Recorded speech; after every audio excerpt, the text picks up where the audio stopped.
नमस्कार दोस्तों, आपका स्वागत है आपका यूट्यूब चैनल अतुल क्लासेस में। मैं आपको इस वीडियो के माध्यम से राज्य के नीति निर्देशक तत्वों के बारे में पढ़ाऊंगा।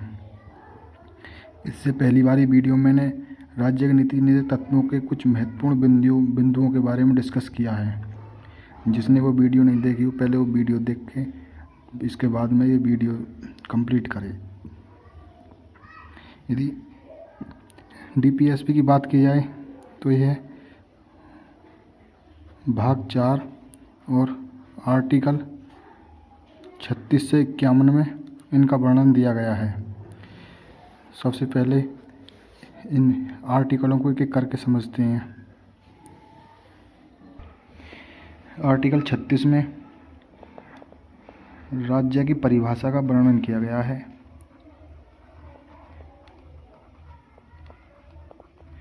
राज्य की परिभाषा के बारे में बताया गया है जो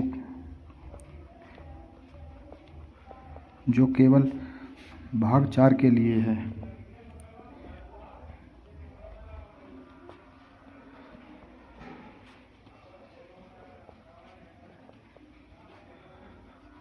यह परिभाषा केवल भाग 4 के लिए है। अब आपके मन में ये डाउट उठ रहा होगा कि राज्य क्या है। राज्य भारत सरकार एवं संसद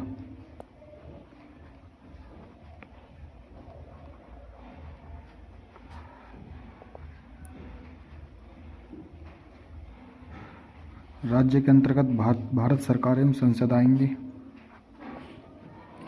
राज्यों की सरकार एवं विधानमंडल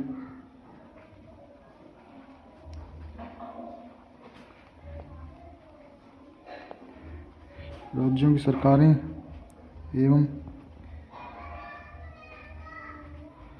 विधानमंडल, स्थानीय प्राधिकरण,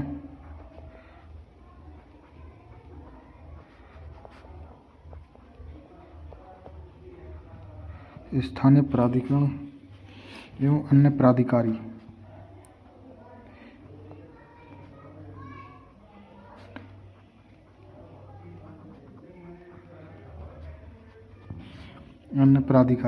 इन सभी को मिलाकर ये सभी मिलकर एक राज्य का निर्माण करते हैं। आर्टिकल 37 में बताया गया है कि DPSP के उल्लंघन होने पर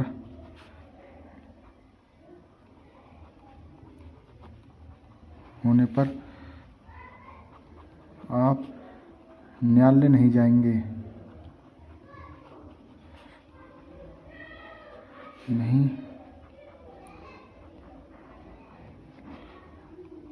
नहीं जा सकते हैं। इसमें कहा गया है कि DPSP के उल्लंघन होने पर आप न्यायालय नहीं जा सकते हैं। आर्टिकल 38 में कहा गया है कि नागरिकों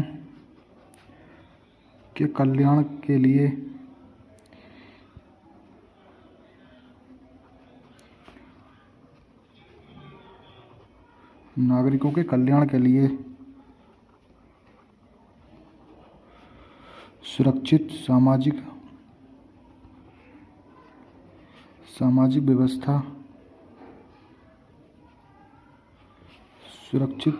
व्यवस्था बनाए रखना।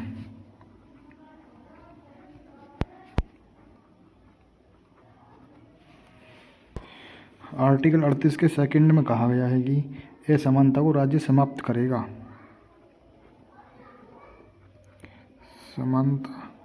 असमानता को राज्य समाप्त करेगा।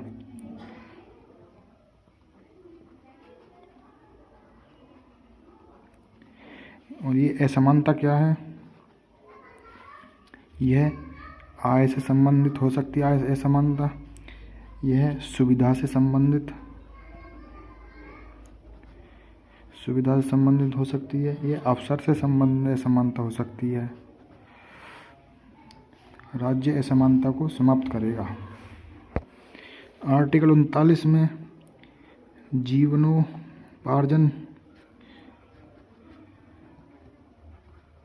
जीवनोपार्जन योग्य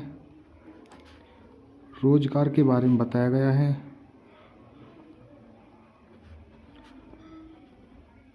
रोजगार प्रदान करना। आर्टिकल 39 में जीवनोपार्जन योग्य रोजगार प्रदान करने के बारे में बताया गया है। आर्टिकल 29 में निःशुल्क विधिक सहायता के बारे में बताया गया है।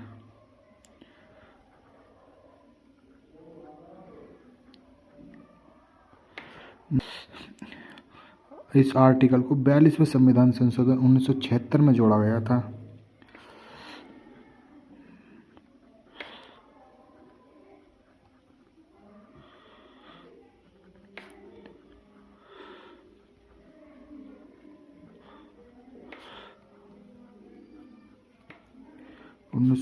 में जोड़ा गया था।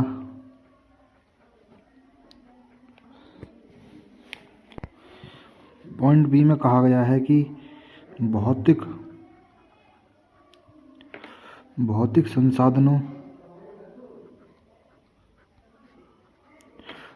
संसाधनों का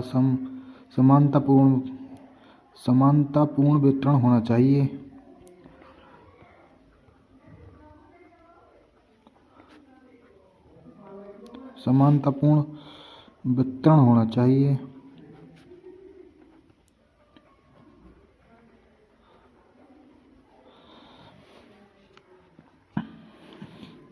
पॉइंट सी में कहा गया है कि संपत्तियों का अधिकार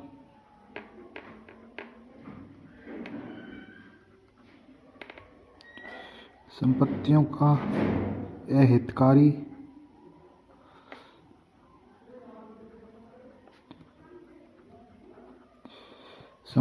का अहितकारी संकेंद्रण नहीं होना चाहिए।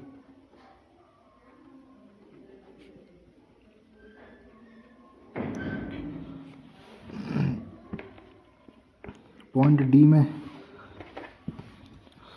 डी में कहा गया है कि समान कार्य के लिए समान वेतन होना चाहिए।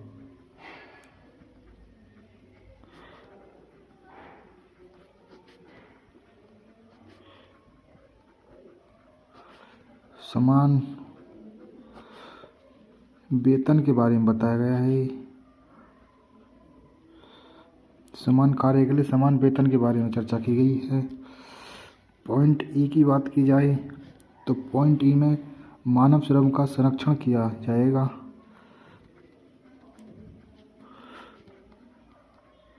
मानव श्रम का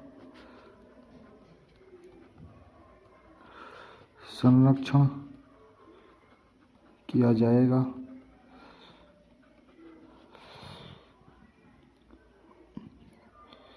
खासकर कमजोर वर्गों के लिए।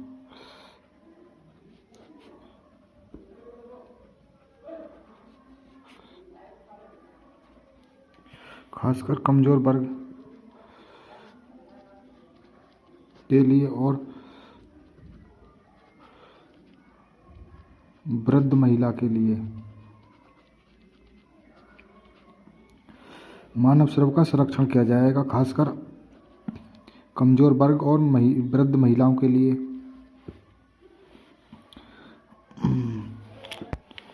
पॉइंट एफ में बच्चों का स्वतंत्र विकास होना चाहिए।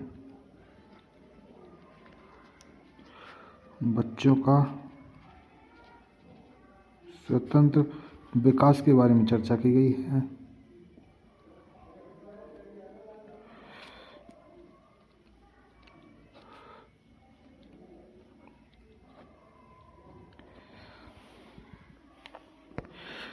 आर्टिकल 40 में ग्राम पंचायतों का गठन के बारे में बात की गई है।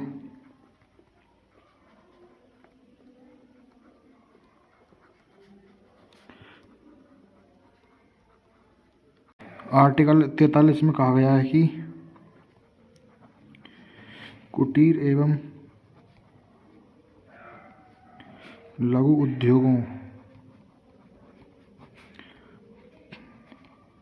उद्योगों के लिए प्रोत्साहित किया जाएगा।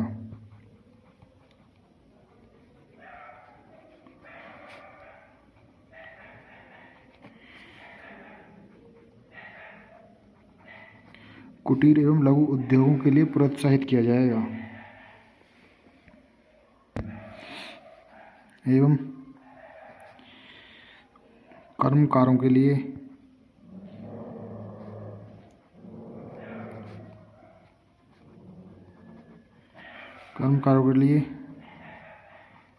निर्वाह मजदूरी का प्रबंध किया जाएगा।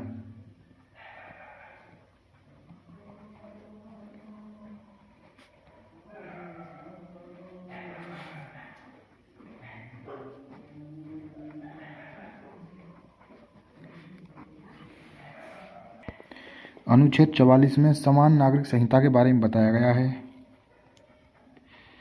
समान नागरिक संहिता के बारे में बताया गया है। आर्टिकल 45 में कहा गया है कि 14 वर्ष से कम आयु के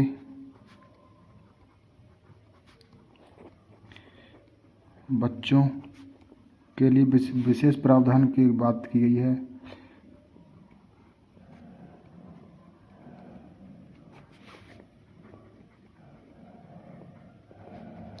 विशेष प्रावधान दिए गए हैं एवं मुफ्त शिक्षा के बारे में बताया गया है।